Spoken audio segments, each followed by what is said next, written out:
इस वीडियो में दिए गई सारी सूचना सोशल मीडिया साइट से ली गई है। इससे हमारा कोई ताल्लुकात नहीं है। 9 अगस्त 2024 ऐसा एक हादसा जिसने सिर्फ पश्चिम बंगाल को नहीं पूरे देश को झंझोड़ कर रख दिया था। ऐसा दिल दहला देने वाला घटना जो सबके सामने जब आया तो मानो रूह कांप गई। क्या हुआ था आरजीकर मेडिकल कॉलेज और अस्पताल के भीतर, ये अभी तक रहस्य में बना हुआ है। लेकिन जो चीज़ सीबीआई जांच के बाद भी क्या सच बाहर आएगा, ये देखना अभी बाकी है। 9 अगस्त 2024 सुबह 10:53 को पीड़िता के माता पिता को कॉल आता है और उन्हें कहा जाता है जल्दी वो अस्पताल पहुंचे, उनकी बेटी को कुछ हो गया है। पीड़िता के माता पिता डरे सहमे घबराए हुए हॉस्पिटल जल्दी पहुंचते हैं और जब वे हॉस्पिटल पहुंचते हैं तो उन्हें बताया जाता है कि उनकी बेटी ने आत्महत्या कर ली है। ये खबर सुन के पीड़िता के माता पिता पूरी तरह से टूट जाते हैं और शव देखने की जिद करने लगते हैं। जैसे ही माता पिता पीड़िता का शव देखते हैं तो उन्हें शक होता है कि उनकी बेटी ने आत्महत्या नहीं की है, कोई और बात है। जैसे यह खबर बाहर आने लगी, आरजीकर मेडिकल कॉलेज और हॉस्पिटल के सामने भीड़ जमा होने लगी। फिर 9 अगस्त 2024 को जब पीड़िता का पोस्टमार्टम रिपोर्ट सामने आया तो उसमें बताया गया कि पीड़िता के आंख और मुंह से खून निकल रहा था, उसके प्राइवेट पार्ट से खून निकल रहे थे, बॉडी के कई जगहों पर चोट लगी थी, साथ ही पीड़िता का बायां पैर टूटा हुआ था और गर्दन की हड्डी भी टूटी हुई थी। इसके बाद एफआईआर लॉन्च हुई और जांच पड़ताल शुरू हुई, जिसमें बताया गया कि पीड़िता जूनियर डॉक्टर के साथ करीब 2 बजे खाना खा रही थी, फिर रेस्ट करने के लिए सेमिनार हॉल में चली गई। अगले दिन उसी सेमिनार हॉल से पीड़िता का शव मिला। खबर मिलने के बाद आरजीकर के सभी डिपार्टमेंट और अथॉरिटी शॉक हो गए।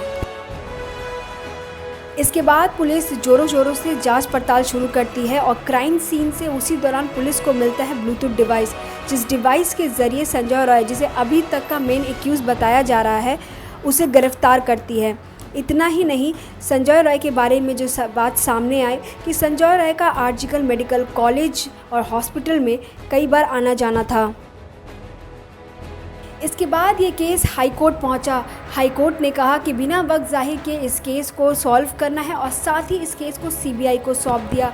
अब तो मानो पूरे देश में आग लग चुका हो और न्याय की गुहार और जोरों शोरों से होने लगी। यहाँ तक हाल ही में लोग फुटबॉल मैच छोड़कर स्टेडियम के बाहर न्याय में के गुहार लगाते दिखे। अब सीबीआई मानो जोरों शोरों से जांच कर रही हो। आरजीकर मेडिकल कॉलेज के एक्स प्रिंसिपल सुदीप घोष को लगातार पूछताछ में जुड़ी है। साथ ही संजय रॉय के करीबी उसके दोस्त को सीबीआई ने जांच पड़ताल और पूछताछ के लिए बुलाया है।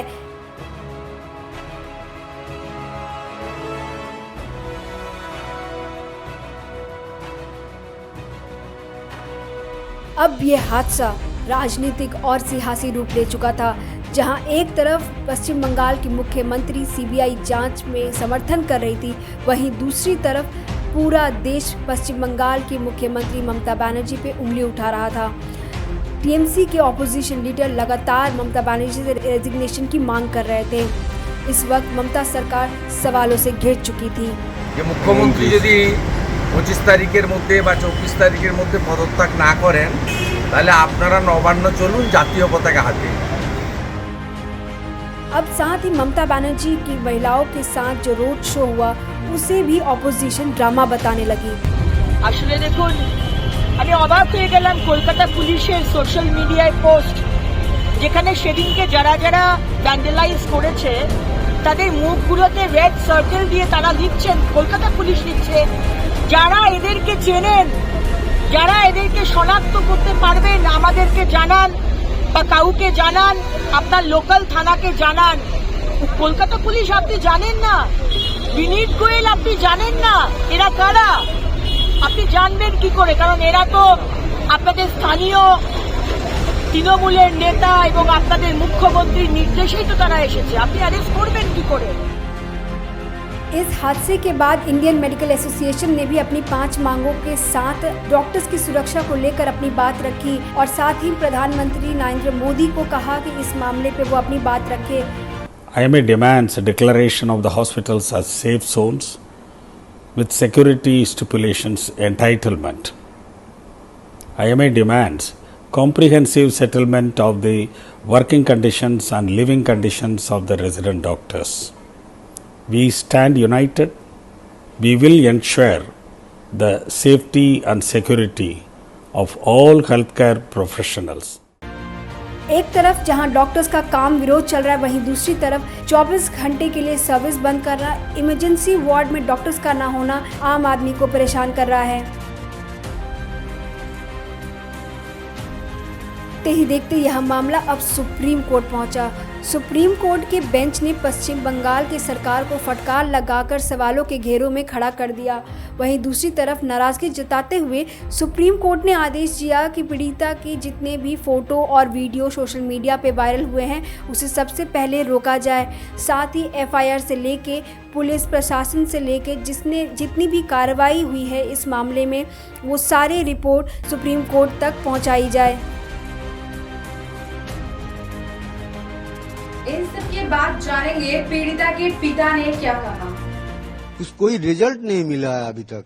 इसकी जो इंक्वायरी चल रहा है इसका कोई रिजल्ट नहीं अभी तक मिला है। इसके लिए आशा करने के बाद हम क्या कर सकते हैं।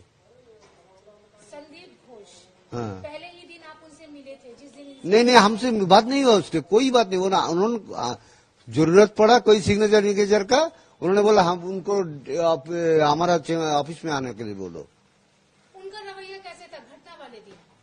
एकदम हम लोग का डिपार्टमेंट का कोई नहीं और कॉलेज का कोई हमारा साथ कोऑपरेट नहीं किया। पहले जो डिपार्टमेंट पूरा इसलिए इन्वॉल्व है इसमें। अब क्या ऐसा हुआ था कभी कि आपकी बेटी ने कॉल करके बताया हो कि अस्पताल में कुछ ऐसी गतिविधियां हो रही है या कुछ ऐसा बात? नहीं, वो ये सब नहीं बोलते थे। वो बापी को कोई टेंशन आए, बापी माँ को कोई टेंशन आए, ये सब बात घर में कभी नहीं बोलते थे। आप लोग आप देख रहे हैं न्यूज़ UNI।